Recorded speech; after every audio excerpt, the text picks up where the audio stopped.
Slander, the act of making a false, damaging statement about someone. It's harmful, misleading, and it can ruin reputations. That's why here, we make it clear. This video is rated NS for not slander. We speak the truth. Hello everyone, Happy New Year. It's me, Jordan, again, back with another video. This one, I actually want to go over an article that just came out not too long ago, today actually. I just finished, I've read most of it, and it's actually a great article by the Chicago Sun-Times, and it's more of a local newspaper. It's more regional. It's not a nationally known newspaper. So I kind of want to bring some more publicity to it because it hit some really good points. Here, let me pull it up here really quick. So yeah, by the Chicago Sun-Times, the hardest working paper in America. I think that goes to Dunder Mifflin. If you know, you know. So, we have here, it says, religious group that some ex-members described as a cult sees its footprint grow in the Chicago area. Here we see some blurred out faces of, I'm assuming, what is perhaps the Chicago branch. I don't know. Some of you can let me know if you're from Chicago. I'm familiar with some members who, I don't know if they're still there. I know Jeremy went there. He's out now. I know of some other former overseers, assistant overseers. Always a lot of movement. So if you're in the Chicago area, probably most likely am familiar with some of your leaders, even some that have recently moved there. But yeah, some really good old friends I wish I can still talk to.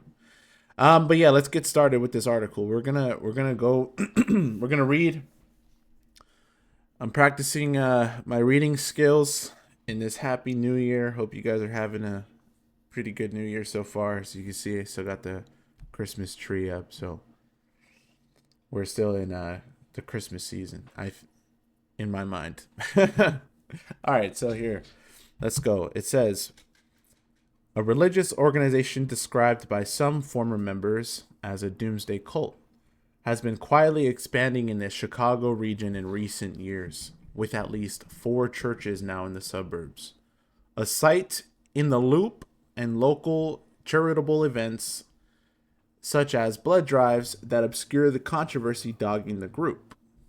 Called the World Mission Society Church of God, the organization was founded in South Korea in the 1960s and teaches that a Korean man who died in 1985 and was known as Christ An-sang-hong was the second coming of Jesus. A South Korean woman, Zangil-ja, is also regarded as divine by the faith. Okay, so this information we're already pretty much familiar with. Just giving a brief introduction to the group. All right, let's keep going.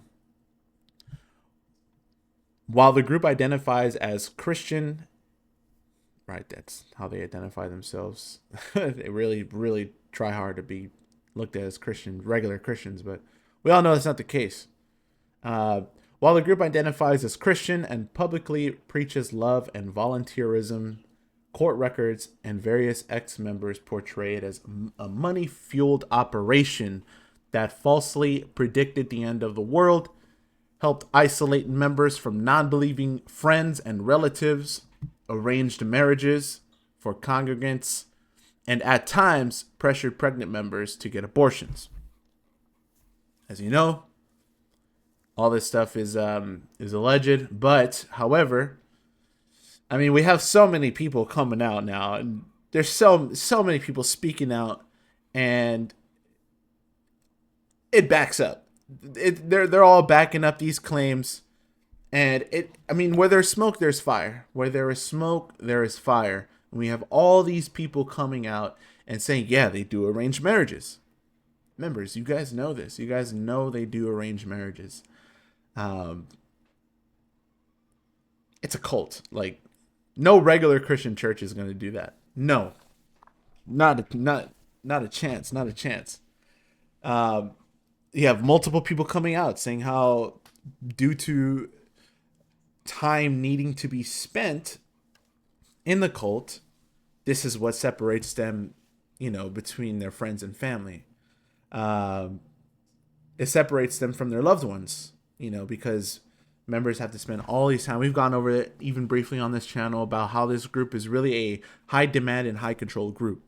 So these are alleged, and these are claims, but it's backed up by a lot of people's experiences, especially recently. Now it's just a wave of people coming out and speaking out against this cult, and I will call it a cult because that's what it is. A high demand and high control group. There's no other way to call it. Call a spade a spade. Let's continue. I think they try to fulfill every stereotype of a cult, says Adam. Shout out Adam. Finding the alternative, always putting out great stuff. They had a live on last night. Actually, about this right here, about that Today Show interview with Ronan Farrow. Yeah, check it out. Check out the replay of the live. I was watching through the whole thing, and great stuff. Just reliving that. I remember watching that when it first came out, and if you guys didn't watch the full interview, I actually watched it while I was still a member, and I was able to recall some of the feelings some of the thoughts and some of the feelings I was feeling at that time. And yeah, it was just a lot of, like, you could tell he was dodging a lot of the questions, and he was saying, like, no, we don't do, we're not that kind of church. We don't sleep deprive people. We don't. But in the back of my mind at the time, I'm like, yeah, we kind of do. There's no point system to preaching. Like, yeah, there is. But 10 years ago, I was in this cult and I was sucked deep into it. So when you're that brainwashed, and I will call it brainwashed, because the way they manipulate the scriptures, the way they take advantage and gaslight and fearmonger, these are tactics of brainwashing. Like, again, calling a spade a spade. It is what it is. It's a cult. Again, great work on that live. Check it out on Cult Audit, and yeah, good stuff. Good stuff, Adam. Good stuff, Mitch. Always great work from you guys. Says Adam Stillman, a resident of Utah who belonged to the group for a decade until 2024, when he and his wife quit after becoming disillusioned with the teachings and practices. In a 2016 interview with NBC News, World Mission Society missionary John Powers rejected similar accusations, which were gaining steam about that time on the East Coast, saying, "The word cult, to me, that's very harmful. This church is what I believe. This church and what I believe in is my choice." Of course you're going to say that. Because if you don't, then, you don't want to denounce father and mother, right? It's a lot of mind games are being played on the members to make them think it's their choice. And, whenever a member leaves and they speak about their experience, that what they always come back and say is, how come you didn't leave? How come you didn't go to the police? These are similar things that an abusive partner would tell. Let's say, like, they're abusing their spouse, they're abusing their boyfriend, they're abusing their girlfriend. This is the type of language that is used. I'm no expert, but I am familiar with what this type of behavior looks like. Why didn't you go to the police? Why didn't you tell anybody? If this is abuser type language. So yeah, I've been here for 10 years. Nobody is being controlled at all, of course. why would he say we're controlling everybody? Of course he's going to say that. People can come, they can go. They can go and burn in hell forever and ever once they leave father and mother. If they oh wait, one more thing. One more thing. You know what they say? They say it'll be worse. It's worse for the person who knew the truth. It's worse for them if they leave. If they leave, it's going to be a worse punishment for them compared to the person who never was taught, who was never given the opportunity to be shown the truth. There's a lot of contradictions there because they also say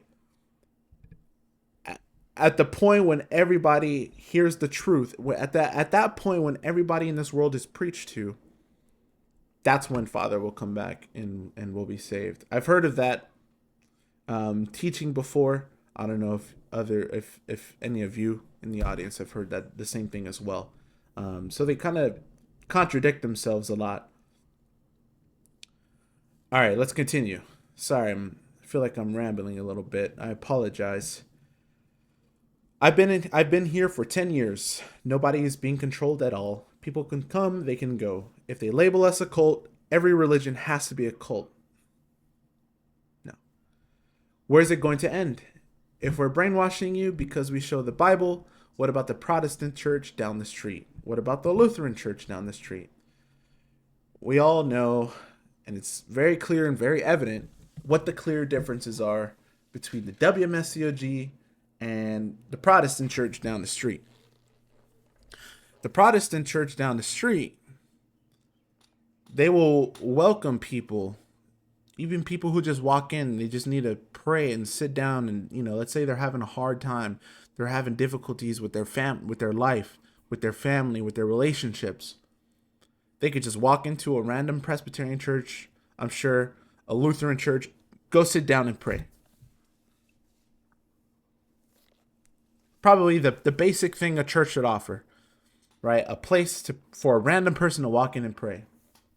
Now, for all you current members and ex-members, what would happen if a random person off the street, especially if they were looking pretty rough, they were looking like they were having a hard time, let's say like they're homeless.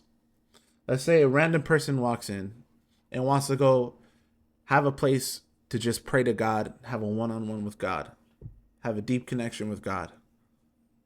We already know the answer to that. They will not let that fly. That should tell you exactly the differences between the WMSCOG cult and the Protestant church down the street. So, spare me the BS, John Powers. It's almost like a form of racism, of discrimination. No, it's not. Powers said, "To me, it's just very upsetting. By saying our church is a cult, we are taking a step back from the progressive direction we're heading as a country." The organization has also pushed back against critics in court, suing member Michelle Colon twice for defamation as she left the group and publicly criticized his practices.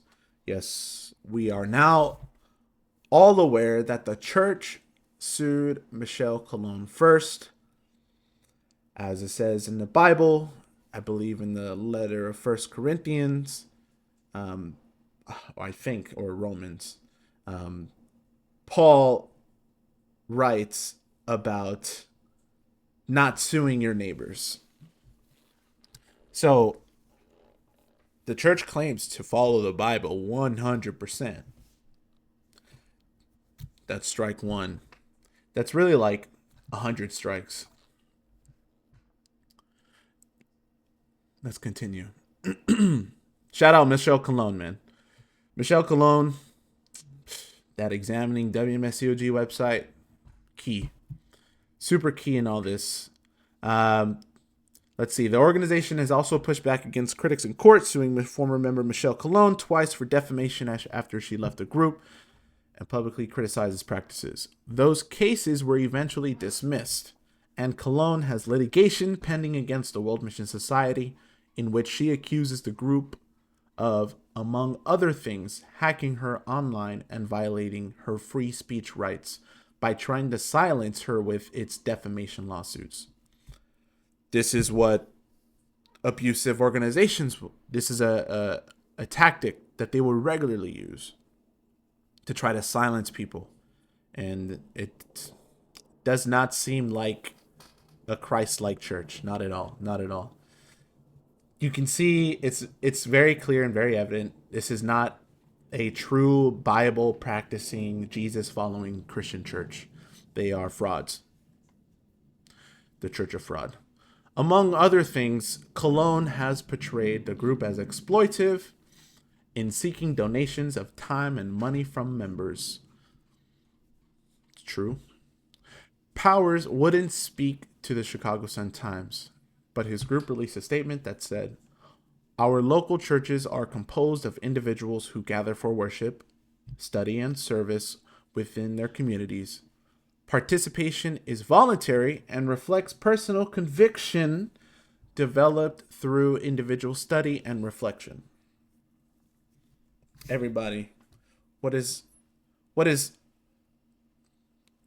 your overseer's favorite phrase? Let's say you have a question. Oh, should I go? Should I come to preparation night? Should I come clean the church? Should I go preaching?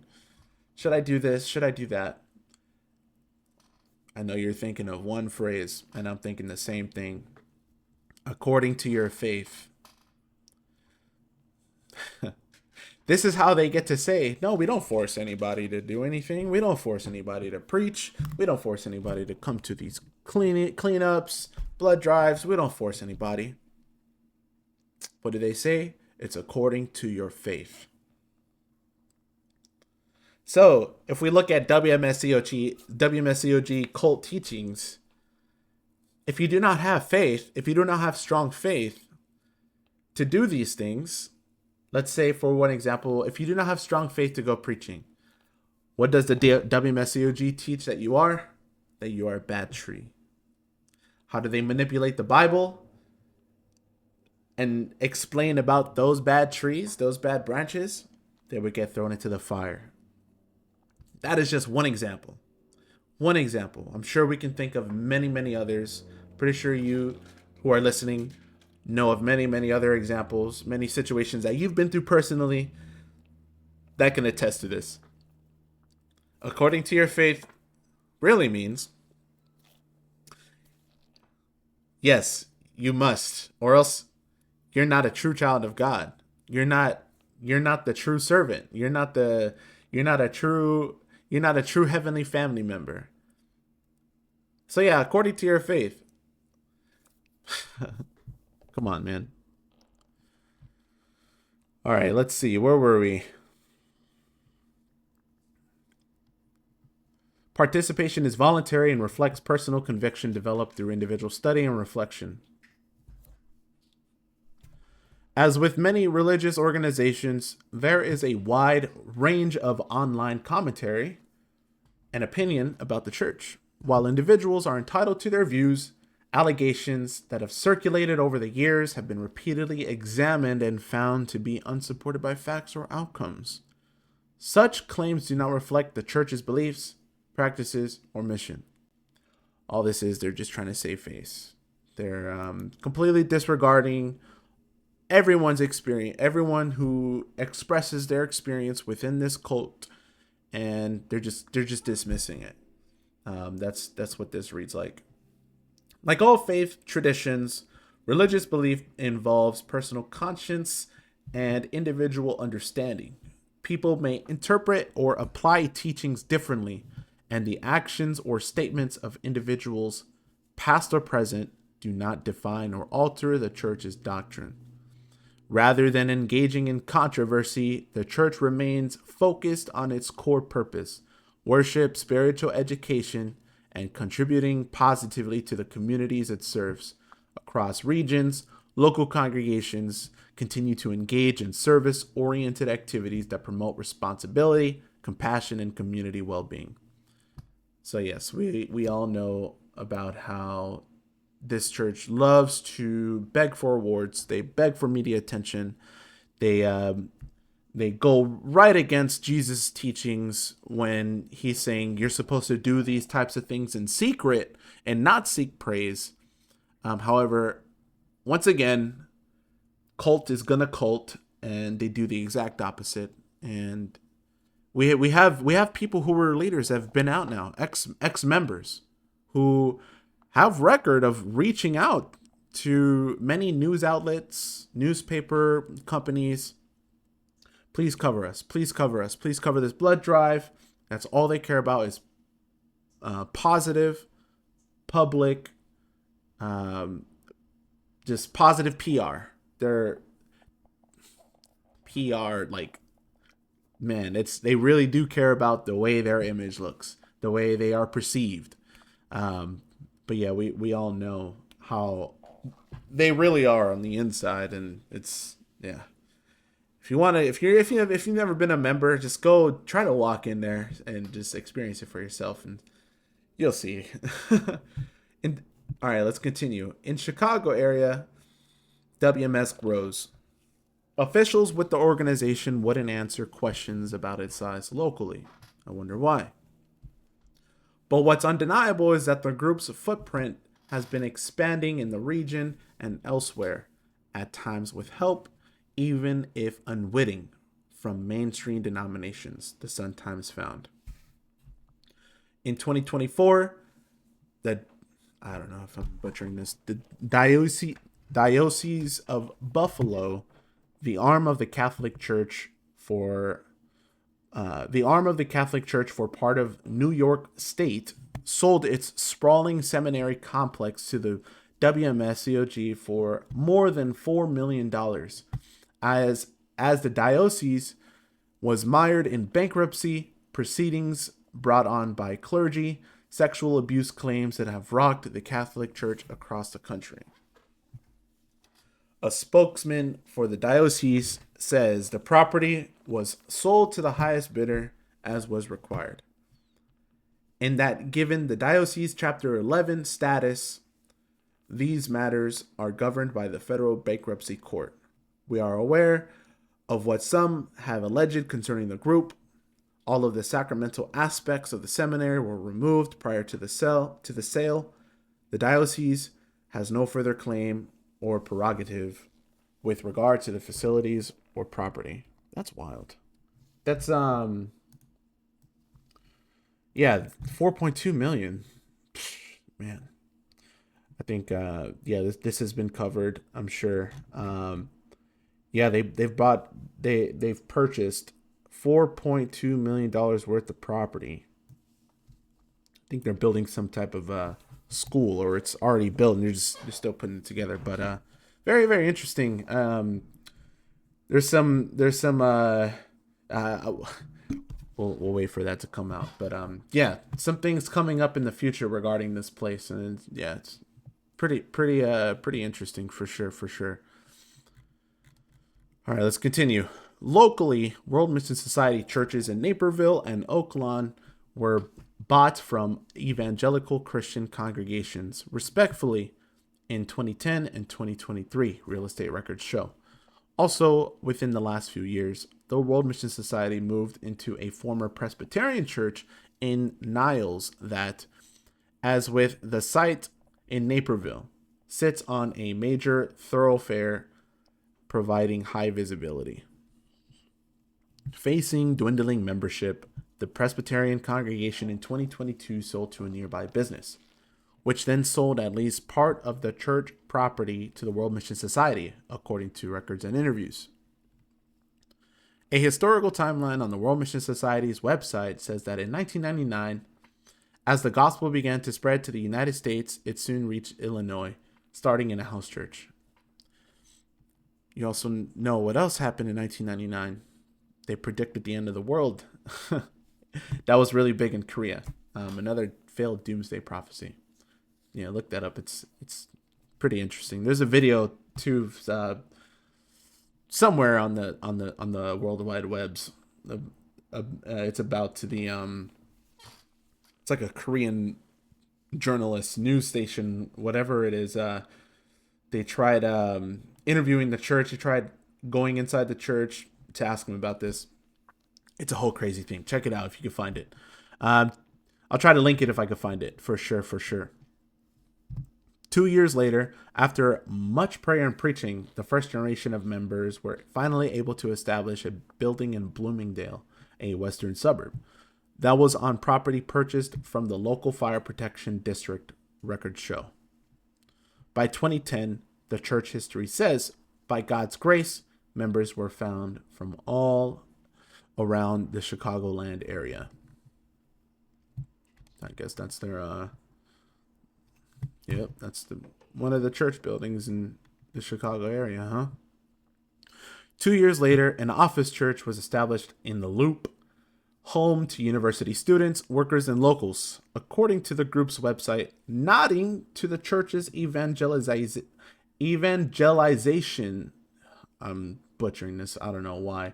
Evangelization efforts that appear to focus heavily on young adults, including military members and college students. So, according to the group's website, they are nodding to this, huh? Interesting. They are nodding. They are basically taking pride in the fact that, yeah, we focus heavily on young adults, including military members and college students. I wonder why. Young adults, let's see. Young, 18, I would say the 18 to 25 age range. Very young, very impressionable people. I would say this is probably the easiest group to target and manipulate. This group is probably the most likely to not have a strong foundation in their own Bible knowledge and their own Christian faith. And because of that, because of the way that this cult manipulates scriptures, they are easily able to sway them and persuade them to believing their doctrine. Also, young adults, it's a lower probability that they are married, that they have kids, so they have all the time in the world. Especially, let's say, like they're in school, if right after school, they have a lot of time.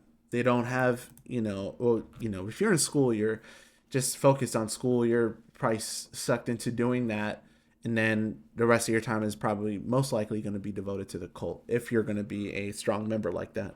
But yeah, of course, they would focus heavily on young adults. Also, military members. Now, we know, right, I was in the military. There are a whole slew of members who were also in the military, ex-members who were in the military while being in the church. And we can attest to, while being in the military, we're so used to obeying orders, just doing whatever we're told. And that's pretty much what goes on in the church. And the overseer, it's especially on the East Coast, branches is very militant. I know the San Diego branch in California was widely known as also having a lot of military members. Because they have a Marine and Navy base around there. But yeah, we all know why they like to focus heavily on military members, and of course, right, we talked a little bit about college students, so of course they do, and they're admitting to it. Another controversial organization, the Florida-based Church of Scientology, is also known to pursue young adults for recruitment. In 2024, it opened a site in a South Loop mid-rise next to a Columbia College Chicago dorm, and students there said Scientologists were almost immediately approaching them outside. Scientology, another famous cult, and they also have the same predatory practices, especially surrounding recruitment. All right, back to let's see. 4 million members in 175 countries. I'm pretty sure this is what the WMSCOG now claims as their size and membership. And I'm pretty sure these 4 million, I'm pretty sure, I'm like 99% sure they're still counting like the likes of me and other ex-members, people who just stopped going. They're still counting them in this 4 million figure. Reason being, of course, they like to look good. What looks good. The more members you have, the more credibility you seem to have as an organization. So, of course, they're going to keep boasting their numbers, even though this is inaccurate to most likely it's inaccurate to the amount of members that they currently have, active members. My opinion, though, I'm not saying what is, concrete. It's just my own assessment and own opinion. You guys can let me know what you think in the comments below. If you disagree with me or agree with me. Former member Mitch Kuniko, shout out Mitch, said there appears to be high turnover in membership, but aggressive proselytizing, including by approaching strangers in public places such as malls and campuses and going door to door, keeps filling the ranks. Very true. Shout out to Michelle again. I'd say maybe 2 out of 100 people baptized will last. I'd say this is pretty accurate as well. Mitch is pretty accurate. We've all some of us ex-members, we've borne fruit before. I've borne a few fruit. I think only one of mine stayed. I'm pretty sure some of you guys bore some good fruit who stayed longer, but I'm pretty sure we can all attest to bringing people, they may get baptized and, they may show up for a couple Sabbaths and then sometimes you just end up getting ghosted. Even if you have some contacts who you're studying with, they're maybe close to baptism and sometimes you just get ghosted. This is a very common thing that members who go out recruiting, this is a very common thing that we will see. So I think it's pretty much on the dot. 2 out of 100. I'd say those statistics line up pretty well.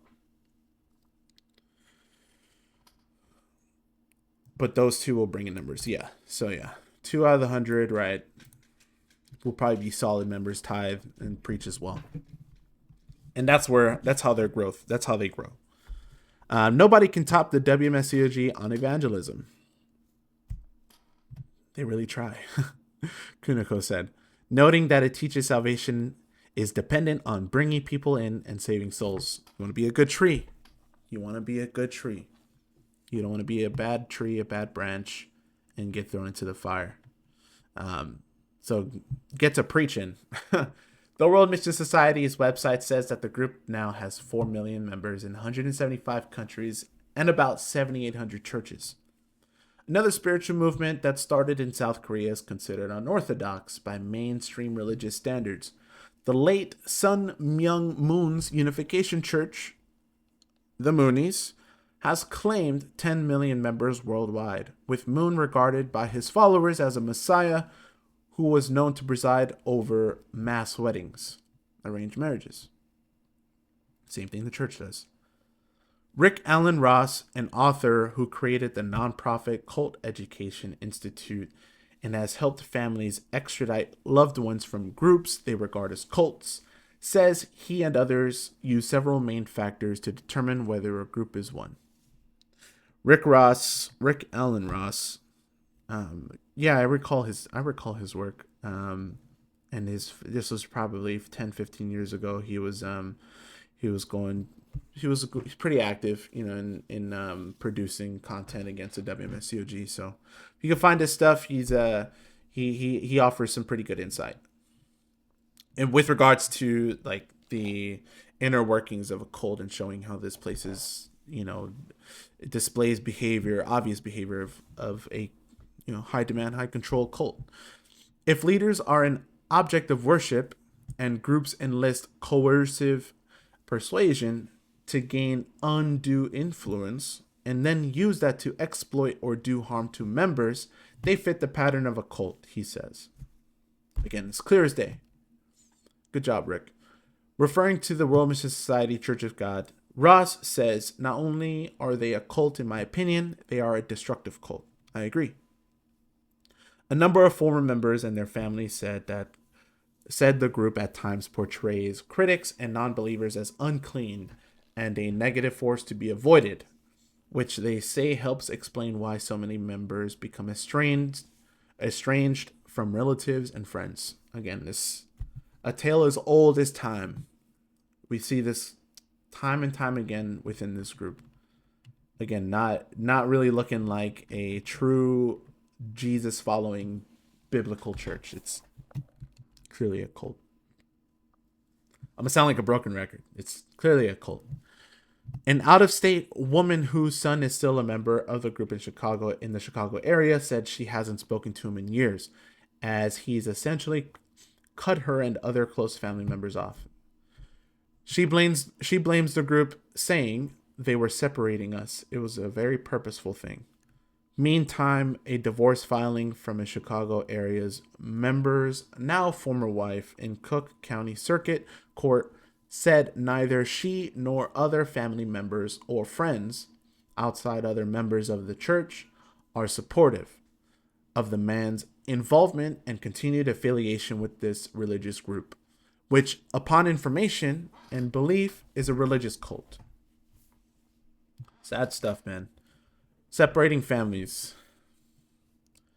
Several former members told a reporter their marriages were arranged by the church, which other ex-members say has been fairly common and is also asserted in a New Jersey lawsuit against the group. The same suit filed by 2017 ex-leader Raymond Gonzalez. Shout out Raymond. He has a great episode on the Pit Pod. Check that out. Great stuff. Says the group is also known for forcing and coercing World Mission members who get pregnant to have abortions. Me myself, I've never seen that. I can't really comment on this, but there's many other former members who have spoken out about this very issue, and I don't doubt that it did take place. Again, our opinion. Don't sue me. Don't sue us. Another court document involving another former member says there are several accounts of members being encouraged, if not told, to undergo abortions because having children is counterproductive. It takes away from the imminent race to the end that is soon approaching. Abortion is often discouraged and sometimes portrayed as a grave sin by mainline Christian denominations. Very true. Current church I go to, they love kids. They love children. Any regular church that I now go to, they express their love for children. Getting involved in children who are in the foster care system, who are orphans, and I think that's beautiful work. That's what a true Christian should do. There should never be any situation where, again, these are my beliefs, where someone who's pregnant should have to terminate a living person inside their body. Again, that's my personal belief. I think life is a beautiful thing. I myself was also technically in the foster care system. A little backstory. Thankfully, my grandmother took me before I could have went further into the system. So very, very thankful. Very, very thankful. Thank God. Thank Christ for sure. But yeah, I can't imagine. That's got to be some heavy stuff to go through if you're being coerced to get an abortion. Like other religious groups, the World Mission Society appears to be nonprofit and tax exempt, filing a publicly available tax form with the IRS in 2009 covering the prior tax year for the Bloomingdale site. So this is in 2009. That document noted there were 3 voting members of the governing body with around $570,000 in net assets or fund balances at the start of the year, and more than $870,000. $870,000 at the end of the year in net assets. So this is net assets. This is not what they grossed. This is after they paid all the bills. This is after, they paid their mortgage on the building, they paid their electric bill, they paid their taxes, they're tax exempt, never mind. Net, huh? And it's crazy that, and this is back in 2009. I wonder what it is now, especially in these bigger churches in LA and in New York, especially in New York, with their connection to Big Shine. Yeah,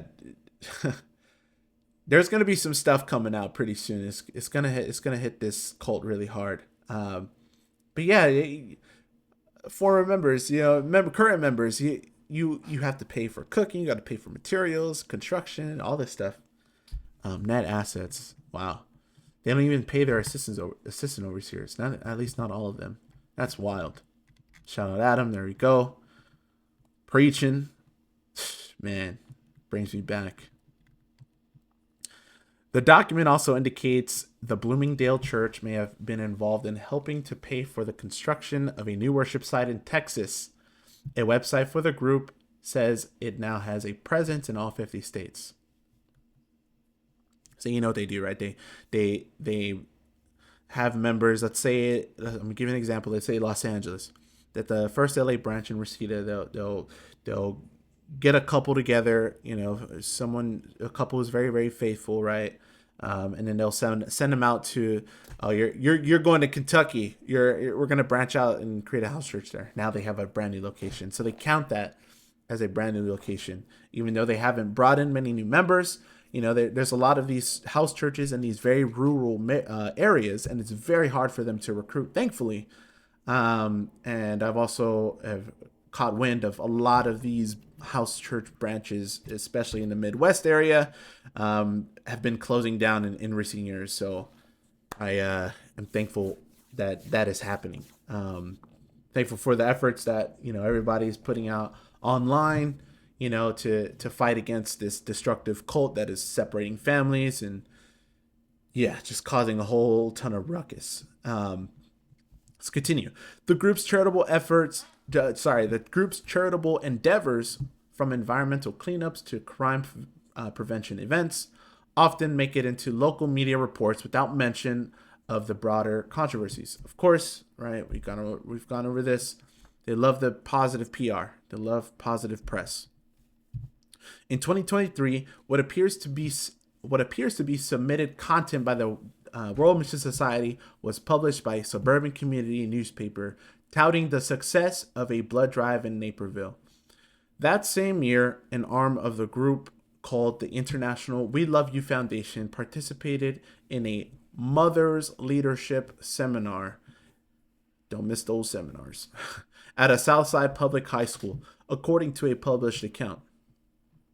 This past December, the World Mission affiliate was part of a blood drive in Bolingbrook with the American Red Cross, an event covered by television news. And I guarantee you they reached out.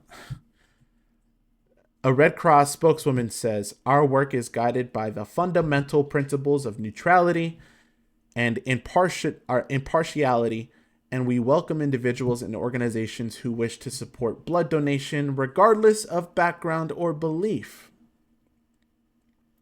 I have something interesting I want to share. There was a case, I want to say it was in Utah. There was a case in Utah where a former member, an ex-member of the WMSCOG, someone who's expressed that they no longer believe in the doctrine. This person wanted to go see if they can go participate in the blood drive. And we can see this here.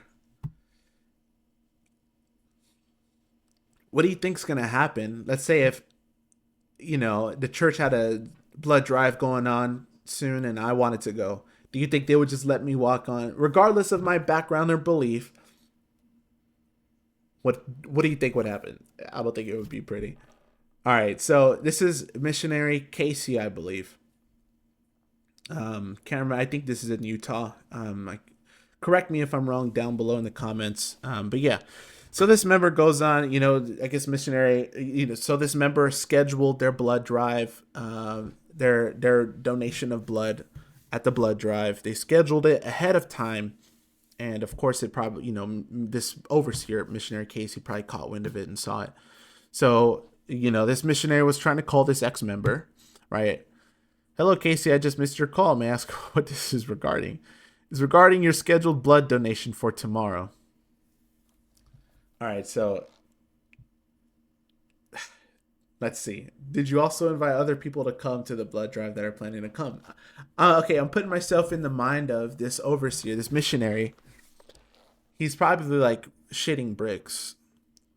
Like, oh, there's a public event going on. It's a blood drive. They're supposed to save face. They're supposed to look good in front of the media, television outlets, whatnot. And I'm 100% sure that he's like, oh no, are there going to be other ex-members that are going to come? If not, it's going to get ugly, because you already know that the leadership of this group, of this cult, they do not want their members to mingle at all with ex-members, at all. So it would have turned out pretty ugly, I'm sure. So yeah, did you invite other people? Right. This ex-member says the Red Cross can provide any attendance details. Thanks. I see. Thank you for letting me know. I encourage you to donate blood, but I would recommend rescheduling it to a different date. We would like to ask you not coming onto our property. So, regardless of Red Cross, who administered the blood drive, regardless of welcoming individuals and organizations who wish to support blood donation, regardless of background or belief. This goes completely against the whole mission statement behind donating blood. You can see for yourself. Is it a cult or not? These are the lengths they will go to control information, to control who their members speak to, and yeah, they get really creeped out by stuff like that. So who knows? Maybe we'll try that in the future. Maybe I'll go to a blood drive one of these days, donate some blood. I think I have some pretty good blood to donate. Any guys would like to join, let me know. That'll be a pretty fun event. All right, let's continue. In this case, the We Love You Foundation served as a community host site, helping provide space and recruit donors with the sole focus of supporting patients in need. The World Mission Society's beliefs. Again, what is this? Bolingbrook, huh? Chicago.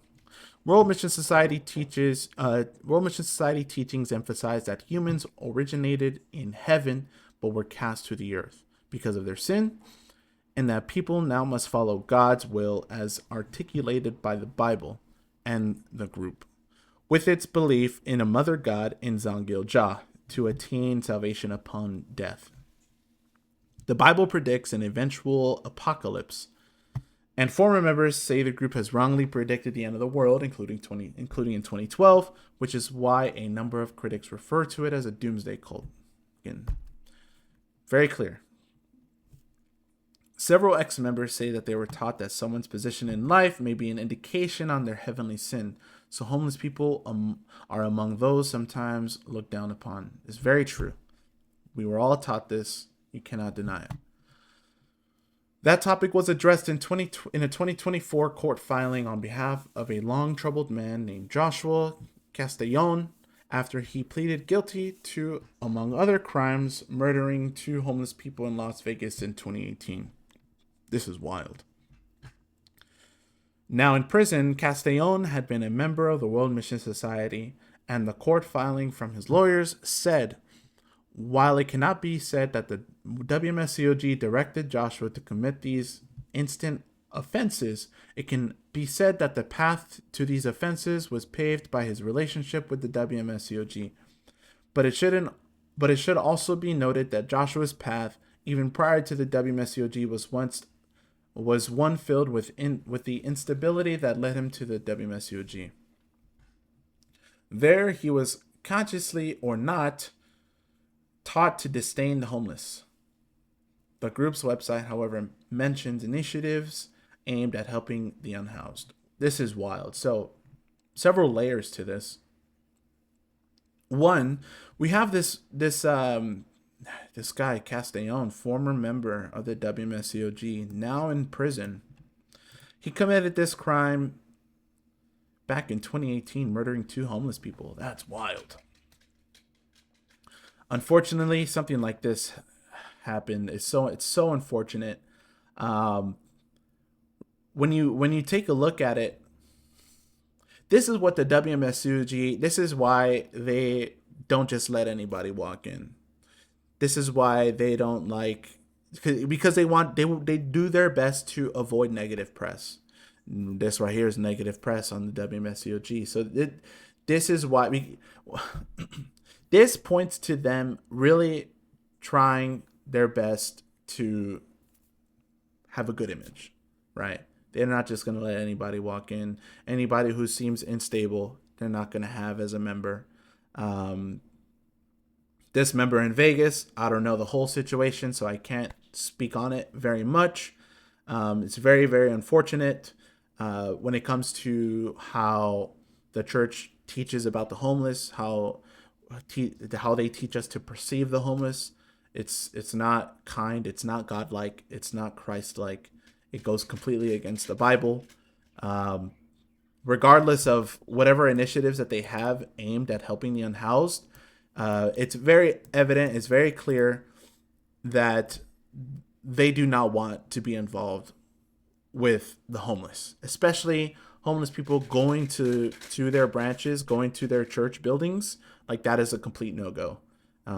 Recall several situations in the past, several times in the past, where I've seen a homeless person walk in just for a plate of food because they're hungry, and they've been turned around many times. Situations where, someone's preaching and not knowing that the person that they're preaching to is homeless. They invite him to the church. They get baptized. They're asked to fill out their saint card, right, for the Book of Life information, right, because they need so much information. When it comes time to write down their home address, they don't have anything to write down. Discover that they're homeless. Then it's, sorry, we can't help you. Turn them away, which is not something that a Christian church should ever do. So yeah, I will never accept any claim that this is a Christian church. It is clearly not a Christian church. It is a disgrace to Jesus Christ. They do not follow the Bible. They do not. They twist Scripture, and it's not a good place to be, especially if you're trying to focus on family, especially if you're trying to focus on your career, and just focus on yourself, because you will lose yourself in this place. So unfortunate. In its statement to the Sun-Times, says the church does not comment on litigation, criminal matters, or allegations involving specific individuals. Such matters are appropriately addressed through the legal process. A man named Ramon Ochoa Garcia appears to have been without a permanent residence, as court records say he was living in a van in 2024 when he was arrested for allegedly planting a small video recording device in several bathrooms at the Bloomingdale worship site. Yeah, that's wild. That is wild. He's accused of recording 24 victims in more than 40 videos undressing in the restroom and using the restroom without consent, including a juvenile victim. Disgusting. According to court records that say a World Mission Society pastor discovered the device and contacted the police. Good, because this doesn't happen often. I've heard of many situations, at least over here in Hollywood, in other branches here in California, that I can speak of, situations of sexual abuse going on. Overseer, head pastor does not want to tell the police. So kudos. I give credit to that, whoever that pastor is who contacted the police. That is an objectively good thing that was done. Like school teachers, religious leaders in Illinois are generally required under state law to report suspected sex crimes if they become aware of them and they involve minors. I wonder if that's a law in California. Garcia's case is pending in DuPage County Circuit Court. Stillman, who was involved in a short-term mission in that's Adam Stillman, who was involved in a short-term mission in the Chicago region while still with the World Mission Society, says it's common for ex-members to, out of disgust over their experiences, shun religion or God after leaving the group. Case in point. After I'd left, I wanted nothing to do with the Bible or God for quite a few years. Thankfully, I've come around, started going back to a regular, genuine Christian church and actually reading the Bible for myself and completely flipping the perspective in which how I look at God. It's completely different. I'm super thankful. But unfortunately, this is the outcome. You know, you get someone who was let's say they were in a long abusive relationship and they get out, right? They probably want nothing to do with any type of relationship after getting out of that one. So it's again pointing out evidence that this is an abusive group, you know, because you shouldn't have people coming out, leaving a church, not believe. If you have people coming out and leaving a church and they're no longer believing in the Bible or they're no longer believing in God, that should say that there is something clearly wrong with this organization and how they manipulate the Bible and use fear-mongering tactics, brainwashing tactics. Extremely sad. But he's not among them, right? Adam, still a believer in Christ, man. Good stuff. Saying he's since found a great deal of clarity and comfort in the Baptist tradition, and adds, I think religion can be good for people, and denying God or finding God should be on one's own terms. I fully, wholeheartedly agree, Adam. Not solely based on one group's manipulation or deception. I will always be open-minded, Stillman says. Who knows, maybe I'll be Buddhist in 15 years. Wherever the truth leads me, and whatever I align with, that's kind of my thing. Great stuff. Great stuff. So yeah, this is the Chicago Sun-Times. Type it up in your search bar. Look it up. Read it for yourself. Great stuff, man. Robert Herguth, man. Good stuff. There we go, Robert. Hell yeah, man. Investigative reporter. Good work. Good work. I think that was a great article.